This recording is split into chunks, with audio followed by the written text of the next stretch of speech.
مساء الخير جميعا وأهلا وسهلا فيكم بوصفة اليوم. رح نحضر أطيب حلا بارد بجوز الهند مع طبقة شوكولا لذيذة جدا. مكونات سهلة وسريعة، تابعوا الوصفة للنهاية لحتى تشوفوا طريقة التحضير. بالبداية بطنجرة صغيرة حطيت كاستين من الحليب هون عندي إياه بحرارة المطبخ. بضيف عليهم كاسة ونص من جوز الهند المبشور، وبعد هيك بضيف معلقتين كبار من نشا الذرة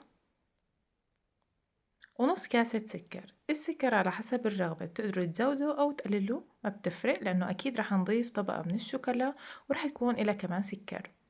هلأ طبخت الخليط على النار، أول شي حركته على البارد وبعدها طبخته على نار متوسطة لوقت ما سمك عندي، وبالأخير بضيف ظرف فانيليا ومعلقة كبيرة من الزبدة. إضافة الفانيليا والزبدة بتعطي طعم كتير طيبة لخليط جوز الهند اللي حضرناه هلأ. برجع بخلط المكونات اللي ضفتها بالأخير لو أتأكد إنه الزبدة دابت، وبصب خليط جوز الهند بصحن البيركس أو أي صحن بتحبوا تقدموه فيه.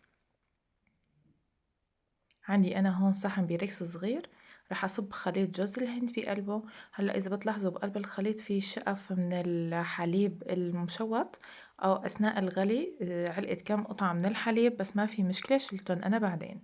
هلا لطبقة الشوكولا رح أحط بالهاند بلندر كاسة حليب، نص كاسة زيت نباتي، نص كاسة سكر، معلقتين كبار كاكاو.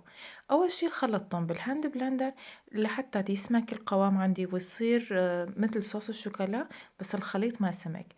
لقيت حل سريع إني أنا أصب الخليط اللي جهزته بطنجرة صغيرة وأضيف له معلقة واحدة بس كبيرة من النشا لحتى الخليط يسمك عندي ويصير بقوام الصوص. طبخته على النار، على نار متوسطة كمان، مع استمرار التحريك لوقت ما صار عندي صوص الشوكولا بهالشكل. طعمته كتير طيبة ونجح معي يمكن أكتر من اللي كنت رح أعمله على البارد. هلا بصب صوص الشوكولا فوق طبقة جوز الهند اللي حضرتها، وبتأكد إنه أطراف الشوكولا كلها صارت كلها بنفس السماكة. أكيد أنا هون لازم أحط الوصفة كلها بالبراد، الصحن البيركس أحطه بالبراد أقل شي 4 ساعات لوقت المكونات كلها تبرد وتضرب عندي لحتى تصير قطعة واحدة. لاحظوا لون صوص الشوكولا ما أحلاه طلع عندي هون. حطيته بالبراد وبعدها طالعته. إذا بتلاحظوا هون في نقط كاشفة فوق صوص الشوكولا، هي بعد ما غطيت الصحن من بخار المي رجع نزل شوية مي فوق الصوص، بس ما في مشكلة نشفتهم أنا وقدمت الحلا بهالشكل هاد. طعمته كتير طيبة، حلا بنقدر نسميه حلا الباونتي أو حلا جوز الهند. مكوناته سهلة وسريعة وموجودة بكل براد، لازم تجربوه.